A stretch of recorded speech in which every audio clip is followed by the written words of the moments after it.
Hello everyone, welcome back to my YouTube channel Priya kosha #ICAN। मैंने आपको बोला था कि हम 11th क्लास की अकाउंटेंसी से पढ़ाई शुरू करेंगे, अकाउंट सब्जेक्ट से पढ़ाई शुरू करेंगे। तो here I am with this video. जब हम 11th क्लास में आते हैं 10th पास करके, तो मेन हमारे दिमाग में डाउट्स चल रहे होते हैं कि हम कौन सा सब्जेक्ट लें। और उस टाइम एक डाउट बहुत मेन होता है कि अकाउंटेंसी और मैथ सेम सब्जेक्ट है, ये दोनों एकदम सेम सब्जेक्ट हैं, इन दोनों में कोई डिफरेंस नहीं है, इसलिए कई बच्चे डर के कॉमर्स नहीं लेते। बट मैं आपका ये डाउट दूर करती हूँ कि अकाउंट्स और मैथ्स दोनों एक डिफरेंट सब्जेक्ट्स हैं, बिल्कुल अलग है, इनका आपस में कोई लेना देना नहीं है। बस मैथ्स के जो ऑपरेशंस होते हैं प्लस माइनस डिवाइड मल्टीप्लाई, इनको अगर आपको अच्छे से करना आता है तो अकाउंट्स में मेरे को नहीं लगता कोई दिक्कत आएगी आपको अकाउंटेंसी को सॉल्व करने में या अकाउंट्स पढ़ने में। तो बेसिक क्वेश्चन उठता है कि अकाउंट्स होता क्या है, हम इसमें करते क्या है। तो बहुत एक सिंपल से एग्जांपल के साथ मैं आपसे शुरू करती हूँ। मान लो आपका एक बिजनेस है, आपने आज बिजनेस शुरू किया है अपना, ये हम मान के चलते हैं। देखो, एक तो अकाउंटेंसी का मेरे को सबसे अच्छा ये लगता है कि जब हम इसमें मानते हैं कि हम एक बिजनेसमैन है तो हमारे पास पैसा बहुत आ जाता है, हमें पैसे की बात करनी होती है, तो ये बहुत अच्छा लगता है मुझे अकाउंट्स पढ़ते समय। तो स्टार्टिंग कर रहे हैं, बिल्कुल बेसिक से करेंगे स्टार्ट, धीरे रखेंगे, सिंपल रखेंगे, इजी रखेंगे, डरने की बात नहीं है। इजी टॉपिक्स है, इजी पढ़ाई करेंगे और अच्छा स्कोर करेंगे मार्क्स। तो सबसे पहला टॉपिक आया कि व्हाट इज अकाउंट्स। मैंने आपसे कहा कि मानो कि आपने बिजनेस शुरू किया है, आप आज बिजनेस में कुछ नहीं कर रहे हो, बस आपने डैड के साथ बैठे हो एक टेबल पे और आप देख रहे हो। आपने देखा 2 कस्टमर दुकान में आए, एक ने पैसे दे दिए, एक ने कहा कि सर हम आपको पैसे बाद में देंगे, अभी आप हमें सामान दे दो। फिर आपने देखा कि एक डीलर आ गया, उसने आपके पापा के पास सामान ऑर्डर जो आपके पापा ने किया था वो रख दिया और आपके पापा ने उसको बिल पे कर दिया। फिर आपने थोड़ी देर में देखा कि जो आपके पापा ने एम्प्लॉयज रखे थे वो आ गए, काम उन्होंने करना शुरू कर दिया। उन्होंने कहा कि सर हमें ये प्रोडक्ट बनाना है, इसके लिए हमें तो सीजर्स चाहिए, फेविकॉल चाहिए, ये सारा सामान चाहिए, आप ये मंगवा दीजिए। फिर पापा ने वो सब मंगवा लिया। तो आप बस बैठ के ये सब नोटिस कर रहे हो। तो पापा ने कहा कि क्या नोटिस किए जा रहा है, ये सारी चीजें लिख तो ले, याद कैसे रहेंगी कि हाँ आज इतने पेमेंट कर दी या वो सामान दे गया। तो आपने कहा हाँ पापा सही कह रहे हो, कल तक तो भूल जाएंगे, और कल तक नहीं भी भूले तो आने वाले टाइम में भूल जाएंगे। ठीक है, बिल्कुल ठीक बात है, रिकॉर्ड कर लेते हैं। आपने एक रजिस्टर का पेज उठाया, रिकॉर्डिंग करना शुरू कर दी। 5,000 दे दिए मिस्टर शर्मा को, 6,000 आ गए मिस्टर राम से, शाम ने आज 2,000 का उधार कर लिया, उससे कल ले लेंगे, आपने कहा याद दिला दियो। तो आपने ये सारी चीजें रिकॉर्ड कर ली। अब आपने देखा जब दिन खत्म हुआ, पापा ने कहा ये क्या कर दिया, अब मेरे को कैसे पता कि राम के टोटल कितने पैसे देने हैं या शाम के टोटल कितने पैसे देने हैं। तो आपने कहा पापा टेंशन मत लो, ये पेज मेरे पास है रिकॉर्डेड की हुई, मैं इसको अलग अलग कर देता हूँ। राम का सारा सामान एक जगह लिख देता हूँ, शाम का एक जगह लिख देता हूँ, एम्प्लॉय का एक जगह लिख देता हूँ। पापा ने कहा तू तो बहुत समझदार हो गया बेटा, और आपने ये सारी चीजें अलग अलग कर दी।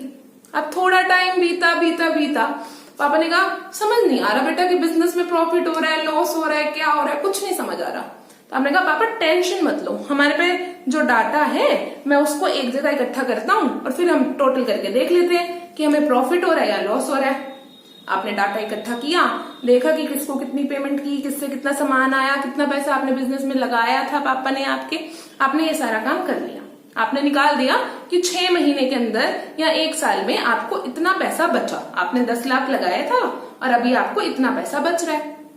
अच्छा, ये तो पापा ने कहा वाह बहुत समझदार हो गए हो बेटा तुम तो, वेरी गुड।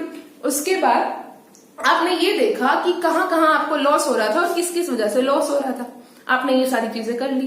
तो अकाउंटेंसी बच्चों यही है, अकाउंटेंसी का बेसिक क्रक्स ही यही है, अकाउंट्स का बेसिक क्रक्स ही यही है। व्हाट इज अकाउंट्स, कोई पूछे तो बोल देना कि हमारा हो गया डिफाइन, हमने कर लिया आज का डिफाइन। तो अकाउंट का डिफाइन पढ़ के देखते हैं। व्हाट इज अकाउंट्स, तो ये होता है आर्ट ऑफ रिकॉर्डिंग। सबसे पहले क्या करेंगे, रिकॉर्ड करेंगे, जो अभी आपने सबसे पहले किया। हम डेली ट्रांजेक्शन अपनी देखेंगे कि दिन में क्या क्या एक्टिविटीज हो रही है हमारे बिजनेस में, उसको हम एक जगह पर रिकॉर्ड करते चलेंगे। रिकॉर्ड करने के बाद एंड ऑफ द डे में क्या करेंगे, ताकि हमें समझ आए कि किसका कौन सा अकाउंट है या किससे एक पर्टिकुलर व्यक्ति से कितनी हमने एक्टिविटी की या कितनी ट्रांजेक्शन की, उसको उसके अकाउंट में डालेंगे। इसको क्लासिफाई करना कहते हैं। क्लासिफाई करने के बाद समरी बनाएंगे कि कितने का लॉस हो रहा है, कितने का प्रॉफिट हो रहा है, या टोटल अभी तक कितना सामान यूज हो चुका है, उसकी एक समरी बनाएंगे इन अ सिग्निफिकेंट मैनर। इन सारी चीजों को तैयार करने के लिए एक सिग्निफिकेंट मैनर है, एक सिग्निफिकेंट तरीका है, जिन तरीकों को हम ऑफकोर्स सी बात है आगे आने वाले टाइम में पढ़ेंगे। अब मेन बात आएगी अगली कि in terms of money, for example आपका बिजनेस चल रहा था, पापा की आज एक मैनेजर से लड़ाई हो गई और पापा ने उस मैनेजर को जॉब से निकाल दिया। उस मैनेजर की जॉब छोड़ के जाने से आपके बिजनेस को बहुत फर्क पड़ेगा, क्योंकि वो मैनेजर सारे एम्प्लॉइज को मैनेज करता था और उनकी प्रोडक्टिविटी इंक्रीज करता था। पर क्या इस चीज को आप लिख सकते हो कि 5 लाख का नुकसान हो गया मैनेजर को निकालने से, या 20 लाख का आज तो झगड़ा हो गया? ऐसे हम नहीं लिख सकते। तो जिन ट्रांजेक्शन्स को हम मनी टर्म्स में रिकॉर्ड नहीं कर सकते, उनको हम बिजनेस में, अकाउंट्स में रिकॉर्ड नहीं करते। हमारी जो भी ट्रांजेक्शन्स या जो भी डेली एक्टिविटीज है वो किस में होनी चाहिए? मनी में होनी चाहिए, अकाउंटेंसी में रिकॉर्ड करने के लिए मनी टर्म्स में होनी चाहिए। इंटरप्रेट करेंगे रिजल्ट्स उससे कि क्या रहा, कितने का प्रॉफिट हुआ, कितने का लॉस हुआ, और यही हमारा अकाउंटेंसी का बेसिक हो गया। यही पूरा प्रोसीजर हम अकाउंट्स में करेंगे। आने वाले पूरे साल में आपको यही पढ़ना है, क्या कि रिकॉर्ड कैसे करना है, क्लासिफाई कैसे करना है, समराइज कैसे करना है, और एंड में फिर उसको इंटरप्रेट कैसे करना है। आई होप सो आपको समझ आया होगा कि व्हाट इज अकाउंटेंसी या अकाउंट्स की डिफाइन क्या होती है। एक बार दोबारा कर लेते हैं।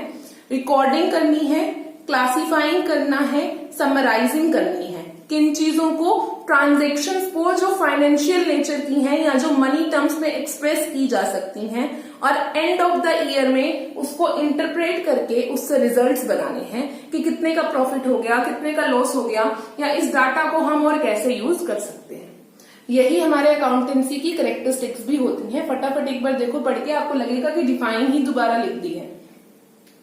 Art as well as science. Accountancy art है, क्यों? क्योंकि इसमें आप अपने पर्सपेक्टिव्स लगा रहे हो, ट्रांजैक्शंस को डेली नॉलेज, जितनी भी ट्रांजैक्शंस डेली हो रही हैं उनको आप रिकॉर्ड कर रहे हो अपने हिसाब से।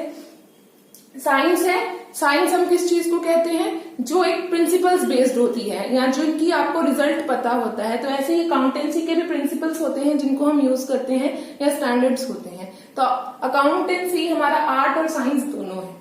पहला थोड़ा सा अलग था, दूसरा देखो फाइनेंशियल ट्रांजेक्शन्स की नेचर होनी चाहिए।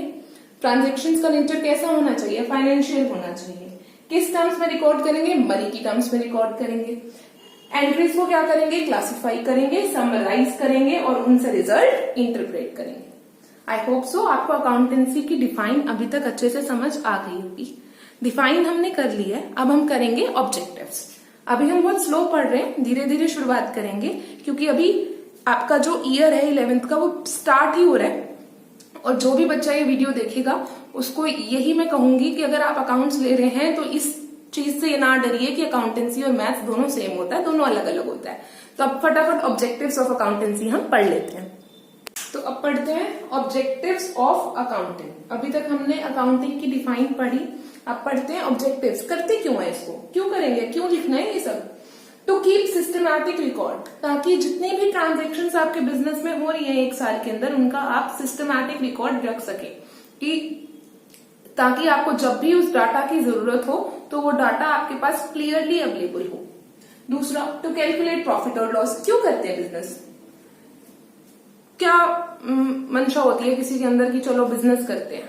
टाइम पास करने के लिए नहीं करते, ऑफ कोर्स सी बात है, मनी कमाने के लिए, पैसा कमाने के लिए करते हैं। तो आपको बिजनेस करने से प्रॉफिट हुआ या लॉस, फायदा हुआ या नुकसान, तो वो कैलकुलेट करना तो मेन मोटिव होता है किसी भी बिजनेस का। तो उसके लिए उस अकाउंटिंग के बिना आप प्रॉफिट या लॉस कैलकुलेट नहीं कर सकते।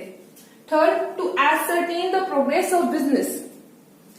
आपका बिजनेस ये तो है नहीं कि आपने आज शुरू किया आप आने वाले साल में बंद कर दोगे, या 2 साल बाद बंद कर दोगे, या 3 साल बाद बंद कर दोगे। आपका बिजनेस लॉन्ग रन चले, हर कोई इसी उम्मीद के साथ अपना बिजनेस शुरू करता है। तो ईयर टू ईयर पास होते जाएंगे, आपका बिजनेस कितना ग्रो कर रहा है, कितना प्रोग्रेस कर रहा है, उसको चेक करने के लिए हम क्या करते हैं? अकाउंटिंग करते हैं। To ascertain the progress of business from year to year, कि एक साल से दूसरे साल में कितनी प्रोग्रेस हुई। To prevent and detect errors and frauds. Errors होना बिजनेस में, ह्यूमन इज टू एयर, ये तो कॉमन है कि अगर ह्यूमन बीइंग है तो वो गलतियां करेगा, पर उन गलतियों को पकड़ने का काम कौन करता है? अकाउंटिंग करता है। और कोई आपके बिजनेस में फ्रॉड ना हो, आपके साथ कोई धोखेबाजी ना हो, अकाउंटिंग उसको भी क्या करता है? हेल्प करता है पता लगाने में। And last is to provide information to various parties. हमारी जो अकाउंटिंग होती है या जो हमारा बिजनेस होता है उसके अंदर बहुत सारी पार्टीज इंटरेस्टेड होती हैं, जैसे कि जो मैनेजमेंट बिजनेस को चला रही है, जिसका बिजनेस है मतलब ओनर, या गवर्नमेंट जिसको टैक्स मिलने वाला है, या जो कस्टमर्स हैं जिनको प्रोडक्ट आप बेच रहे हैं, इन सबको आपके बिजनेस से लेना देना होता है। तो उन सारी पार्टीज को पता चलते रहना कि आपका बिजनेस कितना ग्रो कर रहा है, कितने पैसे आपके बिजनेस के आप प्रॉफिट में कमा रहे हैं, या कितना पैसा आपने प्रॉफिट में आपने लॉस में गवा दिया, ये सारी चीजें पार्टीज को इन्फॉर्मेशन चाहिए होती है। तो जो अकाउंटिंग होती है वो इन यूजफुल पार्टीज को, ये पार्टीज हमारे बिजनेस के लिए बहुत यूजफुल होती है, जैसे कस्टमर्स हो गए, या जो आपके बिजनेस में पैसा लगा सकते हैं, जो प्रोबेबली इन्वेस्ट करेंगे आपके बिजनेस में, उन सबको अकाउंटिंग इन्फॉर्मेशन चाहिए होती है। तो हमने ऑब्जेक्टिव्स ऑफ अकाउंटिंग भी कर लिए, एक बार दोबारा रिवाइज कर लेते हैं। To keep systematic record, systematic, system से एक चीज बनी रहे आपके पास, क्योंकि बिना सिस्टम के तो कोई भी काम करना बहुत मुश्किल है कि आज आपने डाटा कहीं रिकॉर्ड कर लिया, कल किसी रजिस्टर में, परसों किसी रजिस्टर में, तो ऐसे आप काम नहीं कर पाएंगे, ऐसे बिजनेस नहीं चल पाएगा। To keep systematic record. Second is calculate profit और लॉस, बिजनेस का मेन मोटिव कि प्रॉफिट कमाया जाए, तो उसको कैलकुलेट करने के लिए अकाउंटिंग की जरूरत होती है। Third, to ascertain the progress of business, year to year, एक साल से दूसरे साल में, दूसरे से तीसरे साल में कितनी प्रोग्रेस हो रही है, इसको कैलकुलेट करना बहुत जरूरी है। प्रोग्रेस तो हम एक बच्चे की भी कैलकुलेट करते हैं, हर साल के बाद उसको हम प्रोग्रेस कार्ड देते हैं, तो बिजनेस को की क्यों नहीं करेंगे? तो इसलिए बिजनेस की प्रोग्रेस को नापने के लिए हमें क्या चाहिए होती है? अकाउंटिंग चाहिए होती है। Fourth, to prevent and detect errors and fraud, आपके बिजनेस में आपके साथ कोई फ्रॉड तो नहीं हो रहा है, या आपने कोई गलती कर दी है तो उसको भी पता लगाने के लिए अकाउंटिंग हेल्प करेगी। And last is to provide information to various parties. Various parties अभी मैंने आपको बताया कि कौन कौन सी हो सकती हैं, कस्टमर हो सकते हैं, बिजनेस को जो रन कर रही है वो मैनेजमेंट हो सकती है, गवर्नमेंट हो सकती है, इन्वेस्टर्स हो सकते हैं, इन सबको आपके बिजनेस से इन्फॉर्मेशन चाहिए होती है, तो जो अकाउंटिंग होती है वो इन्फॉर्मेशन इनको प्रोवाइड करती है। तो हमारा आज का टॉपिक फाइनली कंप्लीट हो गया, meaning and objective of accounting. Meaning में हमने किया था जो 3 मेन वर्ड्स आपको आज याद करने हैं अकाउंटिंग से रिलेटेड, वो करने हैं recording, classifying and summarising. Money terms में होना चाहिए ये सारा ट्रांजेक्शन, और इसको एक सिस्टमैटिक मैनर में हम रिकॉर्ड करेंगे। तो अकाउंटिंग की डिफाइन में अगर आप ये वर्ड्स यूज करके एक डिफाइन लिखेंगे तो वो सही होगी एकदम, क्योंकि अकाउंटिंग में हम यही करते हैं, अकाउंट्स का यही मेन बेसिक होता है। तो आई होप सो आपको आज का चैप्टर अच्छा लगा हो, आपको समझ आ गया हो। प्लीज आगे चैनल को शेयर करें, ये वीडियो शेयर करें, ताकि और भी बच्चे जो पढ़ने वाले हैं उन तक ये वीडियो पहुंच सके। और हमारा जो मोटिव है इस चैनल को बनाने के लिए कि कॉमर्स के जो बेसिक्स हैं, या जो बच्चे कॉमर्स ऑप्ट कर रहे हैं अब 10th के बाद, उनको कोई भी दिक्कत ना हो, और साथ ही साथ हम हायर क्लासेस को भी कॉमर्स रिलेटेड कंटेंट प्रोवाइड कर सकें। सब्सक्राइब करें मेरा चैनल, लाइक करें वीडियो, #PriyaKosha और अच्छी वीडियोस के लिए, अच्छे कॉमर्स रिलेटेड कंटेंट के लिए बने रहिए हमारे साथ। Subscribe my channel. Thank you. जल्दी मिलेंगे नेक्स्ट टॉपिक के साथ, जिसमें हम हमारा चैप्टर 1 आगे कंटिन्यू करेंगे। Bye everyone.